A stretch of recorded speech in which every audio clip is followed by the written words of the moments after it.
বাংলাদেশে দেখা যাচ্ছে আগামী 23শে জুন বাংলাদেশের যে আওয়ামী লীগ দলটি তার যে প্রতিষ্ঠা বার্ষিকী, সেই প্রতিষ্ঠা বার্ষিকী পালন করার জন্য আওয়ামী লীগ কর্মী সমর্থকরা তারা নানা রকমভাবে এই দিনটি 23শে জুন প্রতিষ্ঠা বার্ষিকী পালনের উদ্যোগ নিচ্ছেন, সেই খবর পাচ্ছি। এই উদ্যোগে বাংলাদেশের রাজনৈতিক পারদ বেশি ওপরে উঠে যাচ্ছে, কারণ শোনা যাচ্ছে যে এনসিপি এবং জামাত তারা আওয়ামী লীগের বিরুদ্ধে তারা রাস্তায় নামবে। আবার আওয়ামী লীগ কর্মী সমর্থকরাও রাস্তায় নামলে সেখানে একটা কি ঘটবে সেটা তো পরে জানা যাবে, কিন্তু ভালো কিছু ঘটবে না সেটা বোঝাই যায়। সরকার কিভাবে এই দিনটিকে তারা সামলাবে সে চিন্তাও সরকার করছে। পুলিশের কাছে পুলিশ নানা রকমভাবে প্রস্তুতি নিচ্ছে, খবর আমি পাচ্ছি। এই আওয়ামী লীগের 23শে জুনের প্রতিষ্ঠা বার্ষিকী উপলক্ষে একটি অতীতের পাতায় আওয়ামী লীগের প্রতিষ্ঠা বার্ষিকী কিভাবে পালিত হয়েছে কয়েকটি উল্লেখযোগ্য ঘটনা, সেইটা এই ভিডিওতে আমি বলবো। দেখুন, বাংলাদেশের অন্যতম প্রাচীন রাজনৈতিক দল বাংলাদেশ আওয়ামী লীগ 1949 সালের 23শে জুন ঢাকার ঐতিহাসিক রোজ গার্ডেনে প্রতিষ্ঠিত হয়েছিল। প্রথমে নাম ছিল দলটির পূর্ব পাকিস্তান আওয়ামী মুসলিম লীগ, পরে তা আওয়ামী লীগে রূপান্তরিত হয়।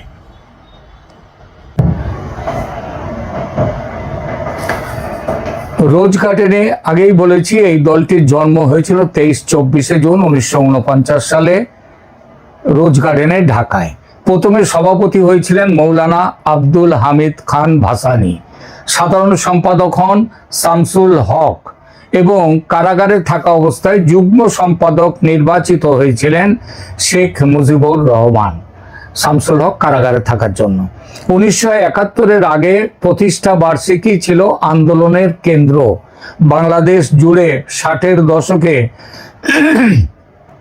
যে আন্দোলন শুরু হয়েছিল আওয়ামী লীগ ছিল তার প্রতীক।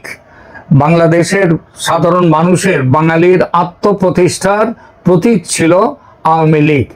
6 দফা আন্দোলন, স্বায়ত্ত শাসনের দাবি এবং বাঙালি জাতীয়তাবাদের শক্তি প্রদর্শনের দিন হয়ে উঠেছিল এই 23শে জুন 1949 সালের পর থেকে সমস্তবার।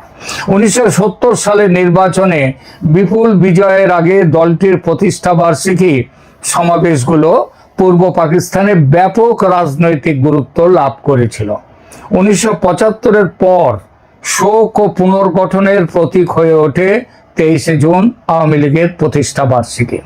1975 সালে শেখ মুজিবুর রহমান হত্যার পর বহু বছর আওয়ামী লীগের প্রতিষ্ঠা বার্ষিকী সীমিত পরিসরে পালিত হয়। সামরিক শাসনের সময় এই দিবস দলীয় কর্মীদের জন্য ছিল সংগঠন টিকিয়ে রাখার প্রতীক। 1981-তে বঙ্গবন্ধু কন্যা শেখ হাসিনার প্রত্যাবর্তনের পর নতুন অধ্যায় শুরু হলো আওয়ামী লীগের জীবনে। 1981 সালে নির্বাচন থেকে দেশে ফিরে শেখ হাসিনা দলের সভাপতি হন। এর পরের প্রতিষ্ঠা বার্ষিকীগুলো আওয়ামী লীগের পুনর্জাগরণ ও গণতন্ত্র পুনরুদ্ধারের আন্দোলনের অংশে পরিণত হয়। 1996-তে ক্ষমতায় আসীন হয় আওয়ামী লীগ। দীর্ঘ 21 বছর পর আওয়ামী লীগ সরকার গঠন করে। ওই সময়ের প্রতিষ্ঠা বার্ষিকীগুলোতে দলটি নিজেদের গণতন্ত্র প্রতিষ্ঠার শক্তি হিসেবে তুলে ধরে এবং দিবসটি জাতীয় রাজনৈতিক গুরুত্ব পায়। 2019-এ 70তম প্রতিষ্ঠা বার্ষিকী পালিত হয়। 70তম প্রতিষ্ঠা বার্ষিকী ছিল একটি বড় রাজনৈতিক মাইল ফলক। রাজধানী ঢাকা ও সারা দেশে ব্যাপক কর্মসূচি নেওয়া হয়। দলটি স্বাধীনতা সংগ্রাম ও রাষ্ট্র গঠনে নিজেদের ভূমিকা তুলে ধরে। 2021 করোনা কালে ব্যতিক্রমী উদযাপন করে দিনটি আওয়ামী লীগ। কোভিড-19 মহামারীর কারণে 72তম প্রতিষ্ঠা বার্ষিকী সীমিত আকারে এবং মূলত ভার্চুয়াল মাধ্যমে পালিত হয়। এটি ছিল আওয়ামী লীগের ইতিহাসে সবচেয়ে ব্যতিক্রমী প্রতিষ্ঠা বার্ষিকীগুলোর একটি। 2024 প্লাটিনিয়াম জুবিলি 75 বছর উপলক্ষে প্রতিষ্ঠা বার্ষিকী পালন করে আওয়ামী লীগ। 75তম প্রতিষ্ঠা বার্ষিকী বা প্ল্যাটিনাম জুবিলি উপলক্ষে রাজধানীতে বড় সমাবেশ, সাংস্কৃতিক অনুষ্ঠান, নৌকা বাইচ ও বিভিন্ন কর্মসূচি আয়োজন করা হয়। এটি ছিল দলটির ক্ষমতায় থাকা অবস্থায় শেষ বড় প্রতিষ্ঠা বার্ষিকী উদযাপন। এরপর 2025-26 নিষেধাজ্ঞার ছায়ায় প্রতিষ্ঠা বার্ষিকী পালন করেছিল আওয়ামী লীগ। 2024 পরবর্তী রাজনৈতিক পরিবর্তনের পর আওয়ামী লীগের প্রতিষ্ঠা বার্ষিকী একটা নতুন অর্থ পায়। দলটি ক্ষমতাচ্যুত ও সাংগঠনিক চাপে থাকলেও 23শে জুনকে কেন্দ্র করে 2025-এ নিজেদের অস্তিত্ব, সাংগঠনিক সক্ষমতা প্রদর্শনের চেষ্টা কিন্তু করেছে।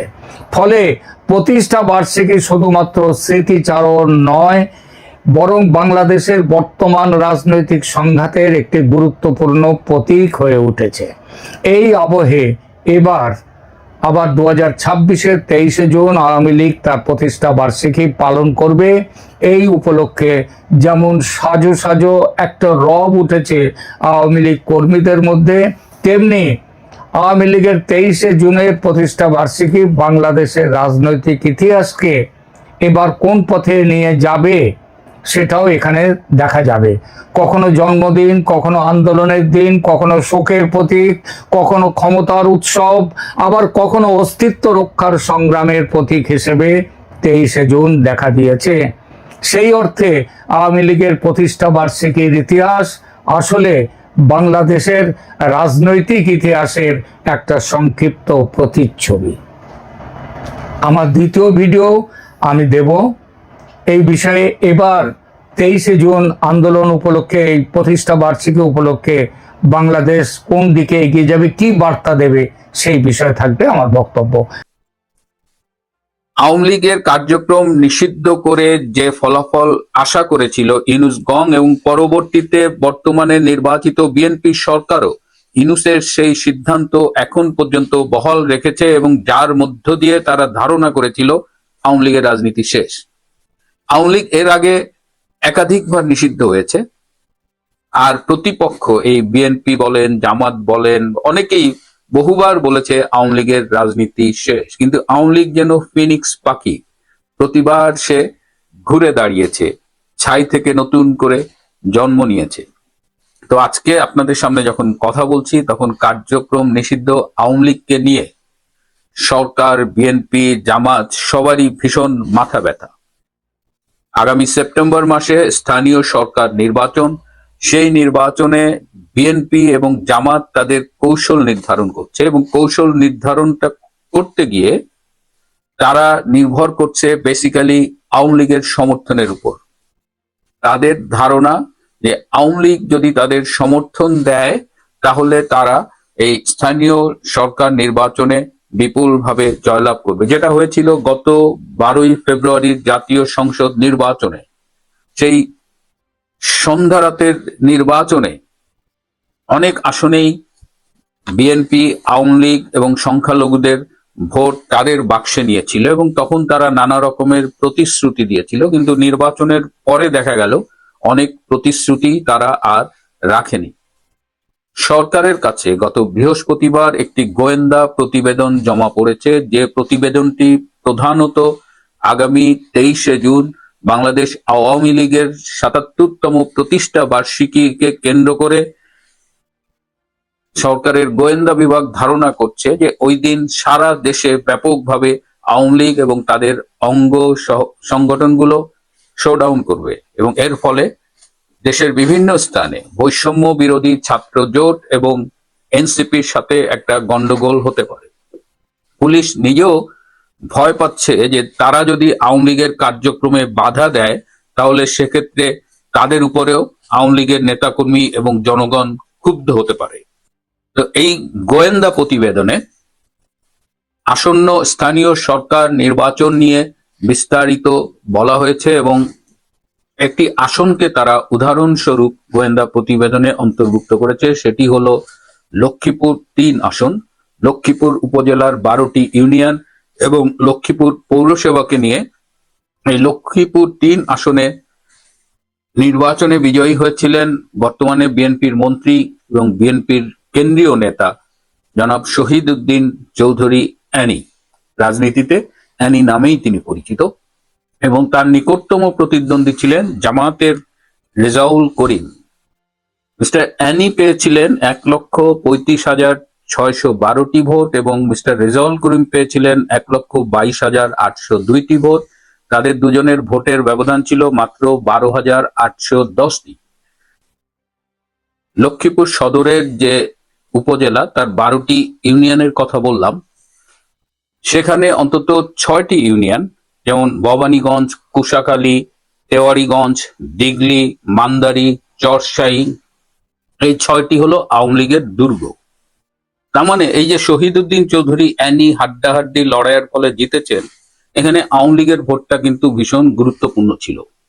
তো তারা এখন চেষ্টা করছে যে আগামী স্থানীয় সরকার নির্বাচনেও তারা আওয়ামী সমর্থকদের ভোটটা তাদের পক্ষে নিতে চায় এবং এর জন্য তারা ইতিমধ্যে বেশ কিছু অফার আওয়ামী লীগকে দিয়েছে।